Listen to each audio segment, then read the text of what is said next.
A client of mine called me the other day. He said he was thinking about abandoning his portfolio because he was disappointed in its results over the last year and a half. He said that he felt like he should have done better. Now, his disappointment was not illogical or even wrong, but the way he framed his concern was interesting and very significant, because what he concluded at that point will influence lots of future decisions and behaviors and ultimately determine his financial success. I responded to him with a question. When you say you should have done better, better than what? He responded that his portfolio was about the same value as when he started. Ultimately, he was thinking, shouldn't it have done better by now?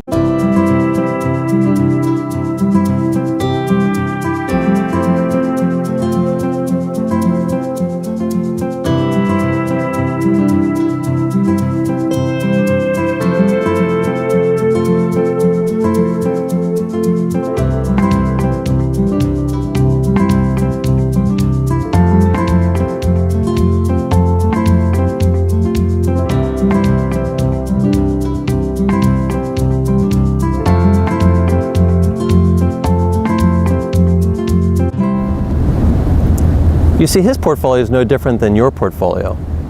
It's a combination of asset classes that are participating in the various markets that they represent. This means that if a particular market goes up, that portion of the portfolio is most likely to go up as well. But if that market goes down or sideways, it is reasonable to expect the same for that segment of your portfolio. In this client's case, the markets represented in his portfolio had not gone up over the last year and a half. Basically, he had no wind. When we discussed this fact, he agreed that it would not make sense to abandon his corresponding investments. But here's the problem. If we hadn't discussed this, or if he had been investing on his own, he might have made a crucial mistake with respect to his portfolio management. His misguided understanding of why he was not performing could have caused him to rashly make some major changes, when in reality the market that he was participating in simply had not been rewarded yet.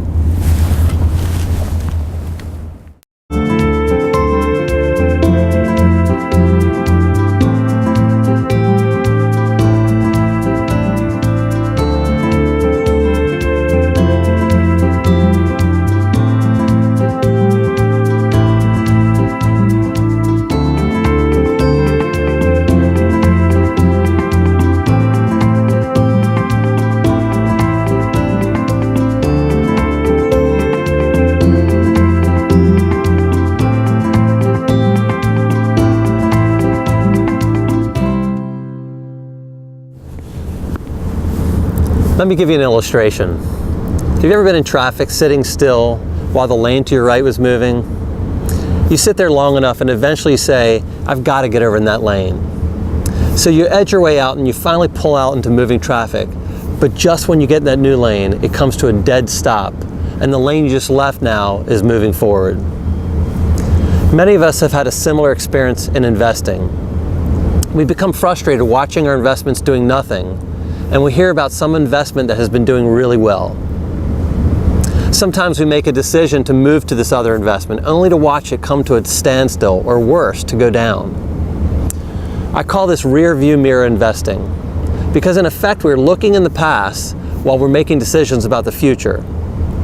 If we were to drive like this, it would cause some pretty serious accidents. So how do we prevent this from happening to us?